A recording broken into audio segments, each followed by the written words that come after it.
नमस्कार दोस्तों, स्वागत है आपका एग्रोनॉमी के एक और क्लास में।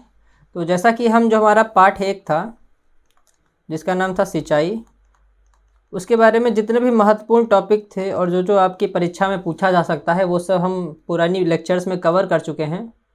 अगर आपने नहीं देखा है तो आप एग्रोनॉमी वाली प्लेलिस्ट में जाइए और वहाँ पे आपको सारे लाइन वाइज वीडियोस मिल जाएंगे, जिससे आप अपनी तैयारी और भी अच्छी कर सकते हैं।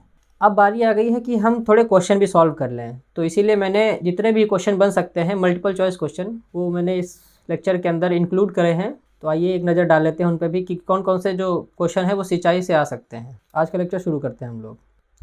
आज जो हमारा पहला क्वेश्चन है कि ऊंची नीची ज़मीन पर सिंचाई के लिए कौन सी विधि ठीक होती है। तो मैंने आपको जो सिंचाई की विधियां वाला लेक्चर पढ़ाया था उसमें सारी विधियां पढ़ाई थी कि बौछारी विधि पढ़ाई थी, आपको टपका सिंचाई विधि पढ़ाई थी और क्यारी विधि पढ़ाई थी, थाला विधि पढ़ाई थी, ऐसे मैंने आपको बताई थी। तो मैंने आपको एक आइडिया दिया था कि जहाँ पे जैसे ऊंची नीची ज़मीन होगी तो होगा क्या, हम वहाँ पे ऐसे स्प्रिंकलर लगा देते हैं। तो मतलब क्या होगा, यहाँ पे बौछारी वाली विधि सही मानी जाएगी। ये देखिए जैसे आपकी ये फोटो में देख पा रहे हैं, ये क्या है, बौछारी विधि है। इसमें क्या करते हैं हम लोग, स्प्रिंकलर लगा देते हैं ये, ठीक है। उससे क्या होता है, बौछार के रूप में पौधों के ऊपर पानी गिरता है, तो पौधों को ऐसा लगता है कि सीधे बारिश हो रही हो। तो पानी इसमें व्यर्थ भी बहुत कम होता है, ठीक है।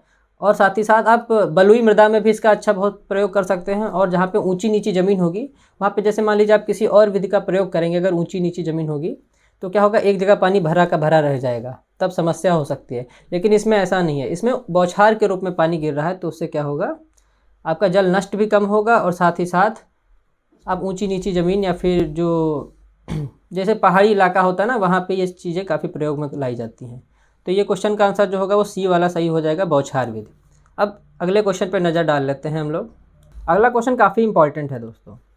ये अगर मान के चलिए आपके बोर्ड में नया पूछा जाए तो आगे आप अगर आप पेपर देने जाएंगे, एंट्रेंस एग्ज़ाम किसी का देंगे या फिर कोई भी कॉम्पिटिटिव एग्ज़ाम देने जाएंगे, वहाँ पे काफ़ी महत्वपूर्ण है, ठीक है। तो कह रहा है कि सिंचाई आयोग, जिसको इरिगेशन कमीशन हम बोलते हैं इंग्लिश में, ये कब बना था। तो ये आपका बना था 1901 में बना था। ये चीज़ ज़रूर याद रखिएगा। आप अपनी कॉपी में ये कुछ महत्वपूर्ण जो फैक्ट होते हैं ज़रूर नोट कर लिया करिए, क्योंकि अभी नहीं तो हो सकता है बाद में आपको काम आए। अगर आप पहले से ये सब नोट्स जो हैं वो तैयार करके रखेंगे तो रिवाइज़ करने में बड़ी ही आसानी होगी आपको आगे जाकर। अच्छा, तो इसमें समझाने वाली कोई बात नहीं थी कि सिंचाई आयोग किस साल में बना, सीधे आपको याद कर लेना है कि 1901 में बना था।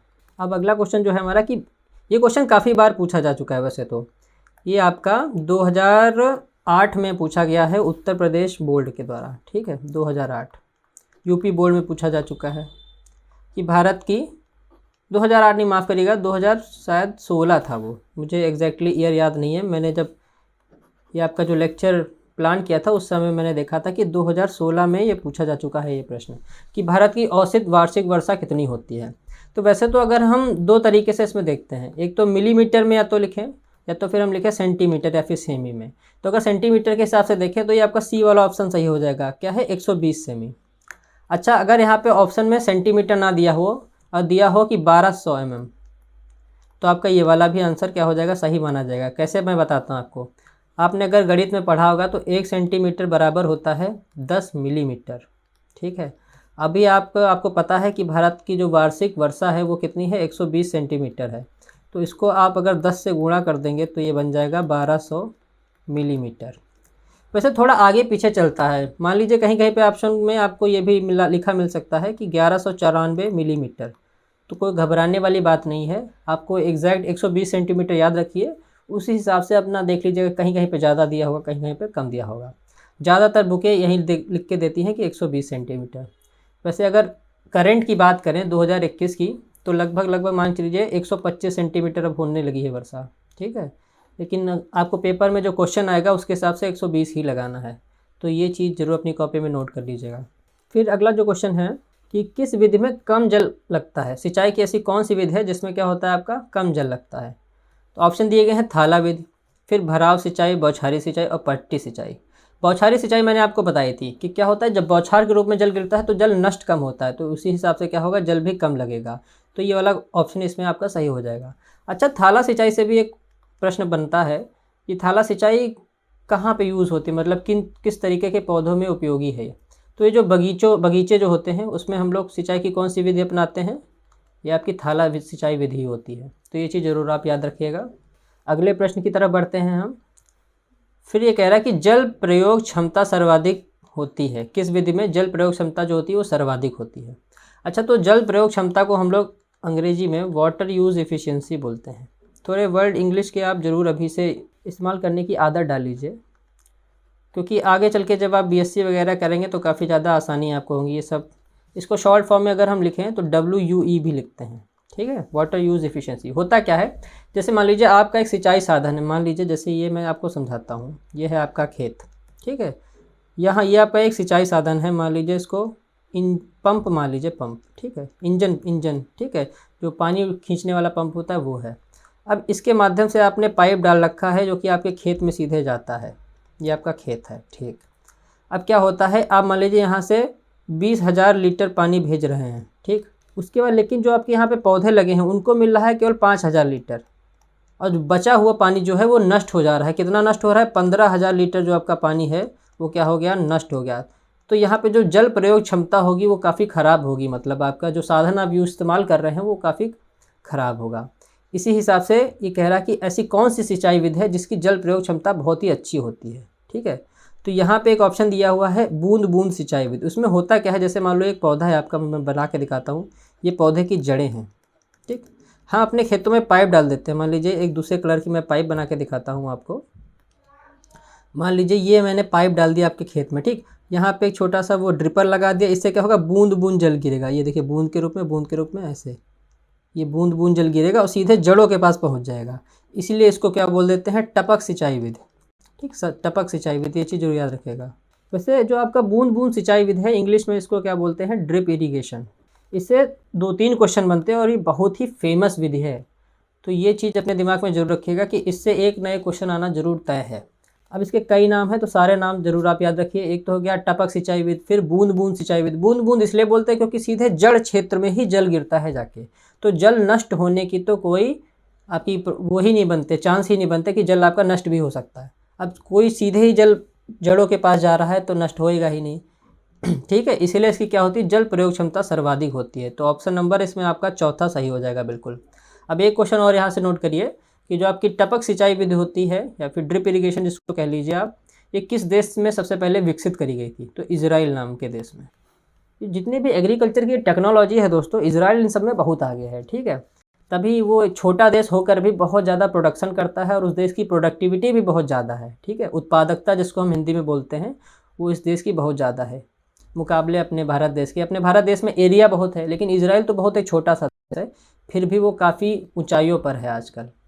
क्यों, क्योंकि क्या होता है, वो नई नई टेक्नोलॉजी बनाता रहता है और बाकी सब देश उससे ही सीख रहे हैं धीरे धीरे। जैसे उसने ये टेक्नोलॉजी बनाई थी ड्रिप इरीगेशन, जो कि बहुत ही किफ़ायती है, बहुत ही कम जल में, बहुत ही कम जल की सहायता से आप अपने खेत को सींच सकते हैं, सिंचाई कर सकते हैं। तो अब देख लेते हैं अगले क्वेश्चन की तरफ। तो उम्मीद करता हूँ कि ड्रिप इरीगेशन से जितने भी क्वेश्चन बनते थे आपने नोट जरूर कर लिए होंगे, क्योंकि अभी नोट करेंगे तो आगे जाके बहुत काम आएंगे आपके। अच्छा, यहाँ से देखिए, ये अच्छा क्वेश्चन है कि 1 हेक्टेयर सेंटीमीटर में कितने घन मीटर होते हैं। अच्छा, जब मैंने इस पर एक पूरा वीडियो भी बनाया था कि जितनी भी यूनिट होती हैं सिंचाई जल नापने की, उन सब के बारे में मैंने डिटेल से बनाया हुआ है। आप जाके तो एक बार चेक करिए, आपको सब मिल जाएगा उसके अंदर, एकदम जीरो से पढ़ा है मैंने उसमें।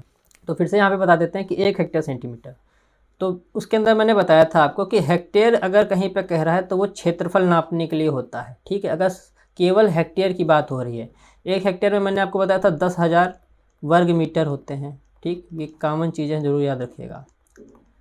साथ ही साथ 12.5 बीघा होते हैं, और अगर एकड़ पूछ ले तो कितने होते हैं, 2.47 एकड़ होते हैं आपके 1 हेक्टेयर में। अच्छा, खाली हेक्टेयर लिखा हो तो इसका मतलब वो क्या कह रहा है, क्षेत्रफल नाप रहा है। लेकिन यहाँ पे क्या लिखा है, यहाँ पे लिखा है 1 हेक्टेयर सेमी, मतलब साथ में सेंटीमीटर भी जुड़ा है, तो ये मतलब सिंचाई जल नापने की क्या है, यूनिट है एक, ठीक है। तो कह रहा है 1 हेक्टेयर सेंटीमीटर में कितने घन मीटर हैं होते हैं। तो ये जानने के लिए सबसे पहले आपको पता होना चाहिए 1 घन मीटर बराबर कितना होता है। तो 1 घन मीटर जो होता है वो आपके 1000 लीटर के बराबर होता है। 1000 लीटर जल जो होता है वो क्या कहलाता है, आपका 1 घन मीटर कहलाता है। तो 1 हेक्टेयर सेंटीमीटर होता है कितना, 100 घन मीटर, ये जरूर याद रखिएगा। तो 1 हेक्टेयर सेंटीमीटर कितना हो जाएगा, 100 घन मीटर। अच्छा, इसकी जगह अगर आपके ऑप्शन आए और उसमें घन मीटर में ना दिया हुआ, सीधे लीटर में जल दिया हुआ हो, जैसे 1 घन मीटर में कितना होता है 1000 लीटर, तो 1 हेक्टेयर सेंटीमीटर में हो जाएगा 1,00,000 लीटर जल। ठीक है, और 1,00,000 में 5 जीरो होते हैं, अक्सर बच्चे इसमें गलती करते हैं, तो ये चीज़ जरूर याद रखिएगा। ठीक है, तो ऑप्शन आपका कौन सा सही हो जाएगा, बी वाला ऑप्शन आपका करेक्ट होगा। फिर से एक बार रिपीट कर रहा हूँ कि 1 हेक्टेयर सेंटीमीटर में 1,00,000 लीटर होते हैं, और अगर घन मीटर में पूछ दे आपसे तो 100 घन मीटर होते हैं, और 1 घन मीटर में कितने लीटर, 1000 लीटर। ज़रा सा भी इधर उधर मत होइएगा, एक लाइन से जब आप याद करेंगे तभी आपके दिमाग में जाएगा। अब जो हमारा ये क्वेश्चन है ये काफ़ी महत्वपूर्ण भी है, और मैंने ये कवर भी नहीं किया था। आपका जो पहला पार्ट था वी नॉच के बारे में मैंने नहीं पढ़ाया था, तो मैंने सोचा था कि जब मैं क्वेश्चन कराऊंगा इस चैप्टर के तो उसी के अंतर्गत मैं इसको इसी में शामिल कर लूँगा, और तब मैं आपको समझा दूँगा कि वी नॉच क्या होता है। बहुत नाम सुना होगा आपने वी नॉच का। अच्छा, जो वी नॉच होता है मैं आपको चित्र के माध्यम से अभी समझाऊँगा। पहले तो क्वेश्चन देख लेते हैं कि कह रहा है कि वी नॉच का प्रयोग क्या नापने के लिए किया जाता है। तो यहाँ पे ऑप्शन दिए हैं जलमांग, वाष्पीकरण दर, वाष्पोत्सर्जन और फिर जल का प्रस्राव। तो ऑप्शन ए आपका वैसे तो इसमें सही है, जल का प्रस्राव नापते हैं। कैसे नापते हैं मैं आपको समझाता हूँ। पहले हम अपने चित्र की तरफ चलेंगे। ये देखिए चित्र है कि वी नॉच का। देखिए यहाँ पे होता क्या है, ये एक लोहे का बना होता है। ठीक, लोहे का। इसमें क्या होता है, इसकी 2 भुजाएँ होती, एक ये वाली भुजा हो गई और एक हो गई ये वाली भुजा। भुजा नंबर 1 मैं यहाँ पे लिखे दे रहा हूँ, और ये क्या हो गई हमारी भुजा नंबर 2। जो एक भुजा क्या होती है, बड़ी होती है, जो कि 90 सेंटीमीटर आकार की होती है, और जो दूसरी भुजा होती है वो होती है हमारी 45 सेंटीमीटर के आकार की, जैसा कि आप यहाँ पे चित्र में देख पा रहे हैं। ये देखिए लिखी है, और दूसरी लिखी है ये 90 सेंटीमीटर के आकार की। अच्छा, जो बड़ी वाली भुजा होती है जो कि हमारे 90 सेंटीमीटर आकार की है, उसमें क्या होता है, एक वी के आकार का कट लगा होता है। वी ऐसा होता है ना, जैसे आप अंग्रेजी जो अल्फ़ाबेट होते हैं उसका वी आकार का कट लगा होता है इसमें, ये देखिए।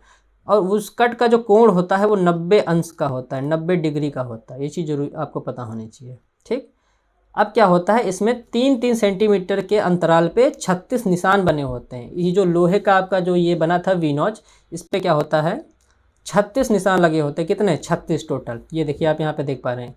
यहाँ पे देखिए पहला निशान जो लगा है वो 0 पर है, और फिर दूसरा निशान है 3 पर, फिर 3 छोड़ के 6 पर, फिर 3 छोड़ के 9, ऐसे करके 36 तक का लगे होते हैं इस पे निशान। अब होगा क्या, इसमें पानी बहेगा। तो मान लीजिए पानी इतनी ऊंचाई तक बह रहा है, इतनी ऊंचाई तक, तो उसी हिसाब से हम नाप लेंगे कि जो हमारा जल बह रहा है, जो जल प्रस्रावित हो रहा है, उसकी ऊंचाई कितनी है। तो ये हम नापते हैं वी नॉट से। जैसा कि मैं आपको अभी फ़ोटो दिखाता हूँ, पिछले जो क्वेश्चन हम लोगों ने किया, ये देखिए यहाँ पे देखिए क्या है, जल बह रहा है ना, ये देखिए यहाँ पे जल बह रहा है। अब मान लीजिए इतनी ऊंचाई से ये बह रहा है, यहाँ पे मैं यहाँ पे मार्क कर रहा हूँ, इतनी ऊंचाई से बह रहा है, तो इसकी हम ऊंचाई नोट कर लेंगे। और इसका एक सूत्र भी होता है, वी नॉट से जल प्रस्राव निकालने का एक सूत्र होता है। अगले क्वेश्चन में मैंने उसको भी शामिल किया है, वो भी देखेंगे। तो उसी के माध्यम से हम निकाल लेते हैं कि कितनी ऊंचाई से जल हमारा खेत में बह रहा है। तो उम्मीद करता हूँ आपको वी नॉट समझ में आया होगा। साधारण सा आपका क्वेश्चन आएगा वी नॉट में, ज़्यादा कुछ नहीं पूछते हैं आपसे बोर्ड वाले, और ना ही आगे जाके आपको डिटेल में नहीं पूछा जाएगा। सिर्फ इतना पूछा जाएगा वी नॉट का प्रयोग किस चीज़ के लिए किया जाता है, आपको बता देना है कि जल का प्रस्राव नापने के लिए। ठीक, फिर इसका सूत्र पूछेंगे, वो भी मैं आपको बता रहा हूँ, वो चीज़ याद कर लीजिएगा बस, बाकी कुछ नहीं, चिंता करने की कोई बात नहीं। चित्र मैंने आपको दिखा दिया है, एक बार और अपने आप नज़र डाल लीजिएगा, सब क्लियर हो जाएगा। अच्छा, ये रहा वी कटाव। वी कटाव का आमतौर से प्रयोग होने वाला सूत्र क्या है। वैसे तो बहुत सारे कंफ्यूजिंग ऑप्शन यहाँ पे दिए हुए हैं, लेकिन जो सही वाला है वो आपका ऑप्शन ए बिल्कुल सही है। तो क्या सूत्र होता है आपका वी नॉट का, Q बराबर 0.0138 h²/h। अच्छा, जो ये h होता है ये आपका होता है कि कितनी ऊंचाई में जल बह रहा है। जैसे मैंने आपको चित्र दिखा था ना, ये वी था, तो मान लीजिए इतनी ऊंचाई से बह रहा है, तो इसी को क्या होता है, ये हाइट होती है, इसी को निकालने के लिए। तो ये चीज़ जरूर याद रखिएगा, इसका सूत्र ये 2017 में आपका पूछा हुआ प्रश्न है। 2017, 2014 यूपी बोर्ड की मैं बात कर रहा हूँ, ये पूछा जा चुका है। ठीक, इसीलिए काफ़ी ज़्यादा इंपॉर्टेंट है, इसका सूत्र जरूर याद रखिएगा आप। तो 2 चीज़ें मैंने आपको बताई वी नॉट में, बस वही नोट कर लीजिए, इतने में आपका सारा काम हो जाएगा। अच्छा, जो आज का हमारा सेशन है इसका आखिरी क्वेश्चन है, अब देख लेते हैं कि अधिक जल से भूमि का ताप कैसा हो जाता है। वैसे तो काफ़ी सरल क्वेश्चन है। जहाँ पे भी पानी की बात आती है दोस्तों, वहाँ पे क्या होता है, तापमान हमेशा गिरता है और ठंड होती है। तो अधिक जल से भूमि का ताप क्या हो जाएगा, वो हो जाएगा घट जाएगा। तो ऑप्शन नंबर हमारा बी सही हो जाएगा। तो उम्मीद करता हूँ कि आपको आज का लेक्चर काफ़ी पसंद आया होगा। और वैसे तो जैसे आपने यहाँ पे क्वेश्चन देखे हैं, ऐसे क्वेश्चन हमारे जो टेलीग्राम चैनल है उस पर रोज़ आते हैं, 5 या फिर 10 क्वेश्चन रोज़ इसी तरीके से एग्जैक्ट। ऐसे ही रोज़ क्वेश्चन हम लोग के यहाँ, हम लोग का जो टेलीग्राम चैनल है उस पर डाले जाते हैं। अगर आप उसको ज्वाइन करेंगे तो आपकी तैयारी और भी अच्छी हो सकेगी। और वैसे तो क्वेश्चन की वीडियो रेगुलर नहीं आती है, क्योंकि जैसे एक पार्ट ख़त्म होगा उसी के बाद उस पार्ट से संबंधित जितने भी प्रश्न होंगे उस पर वीडियो आएगा। लेकिन टेलीग्राम पे क्या होता है कि रोज़ आपके 5 या 10 क्वेश्चन डाल दिए जाते हैं, जिससे क्या होता है, बच्चे, हमें बहुत सारे बच्चे होते हैं वो आंसर भी करते हैं। कुछ लोगों का सही होता है, कुछ लोगों का नहीं सही होता है, लेकिन होता क्या है, इससे उनकी तैयारी अच्छी हो जाती है और साथ ही साथ उनका नॉलेज भी बढ़ता रहता है। तो ये मैटर नहीं करता कि आप कक्षा 11 में हैं या कक्षा 12 में हैं, लेकिन आप क्वेश्चन हल कर रहे हैं, जिससे क्या होगा, आपकी नॉलेज ज़रूर बढ़ेगी। तो आज का सेशन आपको अच्छा लगा हो तो वीडियो को लाइक ज़रूर करिए। Thank you.